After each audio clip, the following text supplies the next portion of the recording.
You always wanted to fly, Ken. Now's your chance.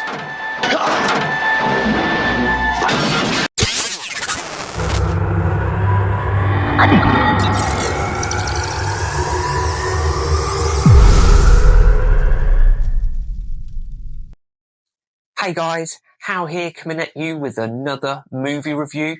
Thank you for clicking on this video and welcome back to the channel. Today we're going to be diving into a strange chapter in superhero cinema history, Superman 3, released in 1983. This film's got Christopher Reeve, supercomputers and Richard Pryor. Yeah, it's a bit weird. So let's unpack it. So let's get to it. Superman 3 takes a hard left turn from the emotional stakes of Superman 2 and veers into a campy sci-fi comedy. The film opens with Gus Gorman, played by legendary comedian Richard Pryor, discovering he's a computer genius. He's hired by corporate villain Ross Webster. He's kind of like Lex Luthor, but without the charm. He uses his technology for world domination. Meanwhile, Clark Kent returns to Smallville and rekindles a romance with Lana Lang. Oh, and there's a scene where Superman splits into two. His good and evil sides fight each other in a junkyard. It's as weird as it sounds, but also kind of amazing. Now, as I've said in my previous Superman reviews, I grew up with these films and I've always had such a massive soft spot for them. And this is no different with Superman 3, even though this one really did have probably the most drastic tonal change with its added slapstick comedy elements in it, especially at the very beginning, which is probably the part that's heavily criticised the most for adding so much comedy into the scene.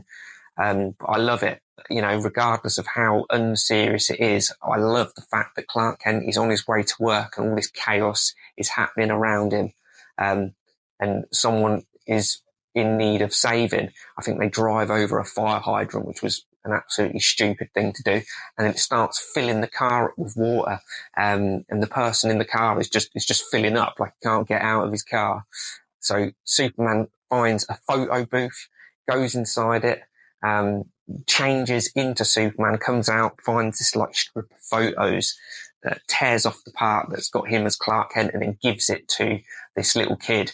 And it's just always really, amazed me, that very beginning. I've just absolutely loved it. I mean, talking tonally of Superman 3, now watching it as an adult, I can really see that it was trying to be too many things. It's like it tries to be a comedy, a sci-fi thriller, a superhero movie as well. And it just tries to wrap it all together at once. And being perfectly honest, it really does stumble. Like, Richard Pryor in this is hilarious. Like, no doubt, he's always funny in all his films, but it feels like his character should actually be in a totally different film. The director, Richard Lester, leaned way more into that slapstick, like, comedy side of things. And as I said, more so in that very opening credits scene, which feels more like sometimes a Pink Panther sketch rather than an actual Superman movie. Yes, I loved it as a kid, but you really can see now when watching it now, it's totally different to the other two. Christopher Reeve, as always, is pretty much the best part of Superman 3. He once again brings dignity and charisma to both Superman and Clark Kent, and also including his internal struggle between good and evil Superman. It's just absolutely compelling stuff, and we'll get into that scene shortly. Now, the change in villains in this one gives this film quite a lot of hate as well. Because there's no General Zod in this one, you've got no Lex Luthor, and it introduces three other villains. And to be honest, again, growing up, I actually quite liked the change. I thought they brought something different to the table when, being a villain against Superman. So they added different things in just to, make his life a bit harder.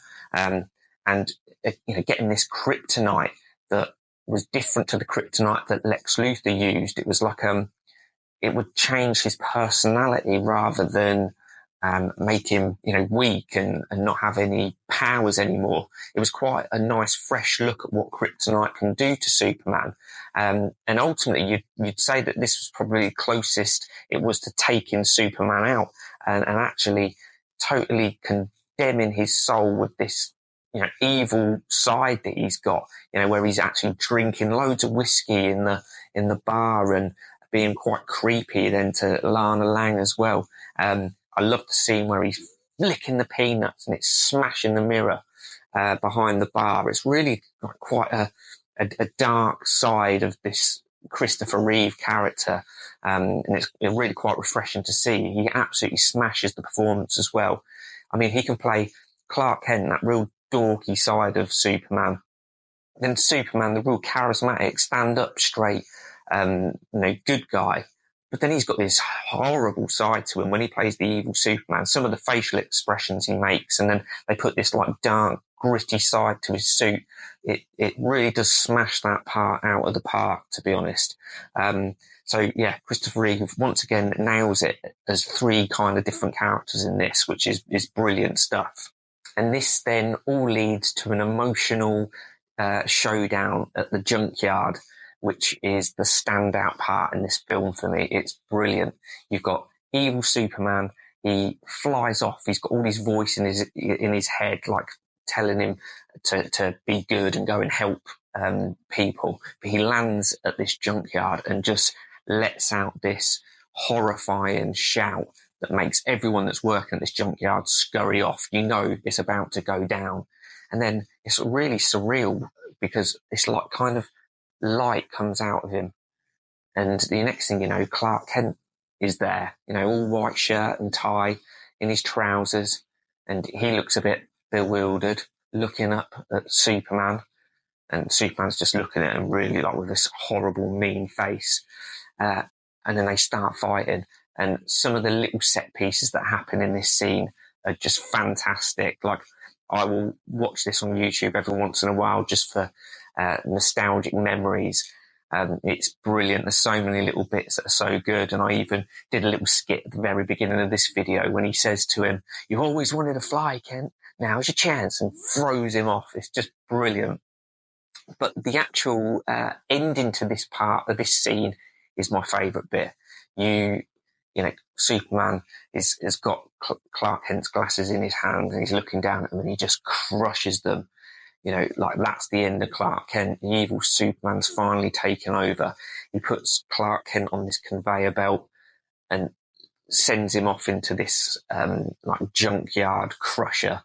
And all you can hear is the wails and the bellows coming off of Clark Kent whilst going through this machinery. It's brilliant. And you got then Superman actually turning away, thinking he's done the job. And then Clark Kent busts out of the machinery and just jumps onto Superman and starts strangling him. And it's just brilliant because then when he finally gets rid of the bad Superman and the dark Superman disappears, the classic John Williams music kicks in. And Clark Kent stands up with his shirt and rips open. You've got the fresh, brand new Superman symbol.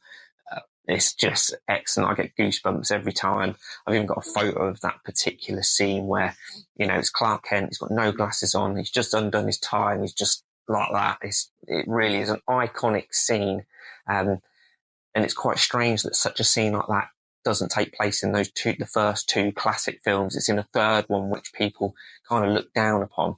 But I'm so happy that they made this film just for that scene because it's bloody brilliant. Even if you don't want to watch the film, watch that scene on YouTube. It is absolutely brilliant. Watching Superman 3 today is like flicking through an old comic book that you found at the back of your wardrobe. Like faded, yes, but still just full of amazing memories. Like, yeah, this film is certainly a lot campier than its predecessors. There's a lot more slapstick in it. And Ross Webster never really fills the shoes of Gene Hackman's Lex Luthor. But if you grew up watching this as a kid, the chances are you probably don't care, because it really is something that I think we all just loved to watch as a kid. It had everything that we needed as a kid. That it did have that comedy side of things, but also some, serious tones as well. I mean, who can forget, Superman freezing that lake and lifting up the lake and flying it over that, like nuclear factory and letting it go and putting out all the fires. And then obviously you've got the junkyard scene as well. So, I mean, there's so many things that for a kid you'll just absolutely love. And if you did grow up with it, then again, chances are you probably love it now because of that. And Christopher Reeve remains the heart of it all. Even when the script kind of loses focus, he never does. He reminds us of what Superman should be, which is hopeful, conflicted, and ultimately heroic. And let's be honest, Richard Pryor may seem a bit of an odd fit, but he certainly does bring his type of charm to this film. It all kind of has like a bit of an 80s innocence, really, that I don't think films today can replicate. So a few fun facts as well about Superman 3 is that this was the first one that didn't have any involvement from Richard Donner, who worked on the first two films. This one was supposed to actually include Brainiac and Supergirl as well, which they, decided to scrap. Richard Pryor only got the role in this film because he mentioned once in an interview that he'd love to be in the Superman film, and the production company ran with it, which is absolutely mental. And then this one also, really had bad box office sales compared to its predecessors, which then meant that they totally changed the tone then for Superman 4, A Quest for Peace. That's a story for another day. So my final thoughts on Superman 3 is that yes, it is flawed, but it's a time capsule, and sometimes that's what makes a movie really special. It was part of a simpler time when superhero films were really still trying to find their footing, and we were all just content in watching the Man of Steel flying against a rear projection skyline. So there you go, guys. That's been my review for Superman 3. Please let me know what your favourite parts of this film are. Do you still go on YouTube and watch your favourite scenes like I do? Did you used to wear a cape as a kid and run around the house like I did and still do? You let me know in the comments section below. So thank you for watching. I hope you enjoyed. If you did, then please like, comment, subscribe, hit that notification bell, because when this baby hits 88 miles per hour, you're going to see some serious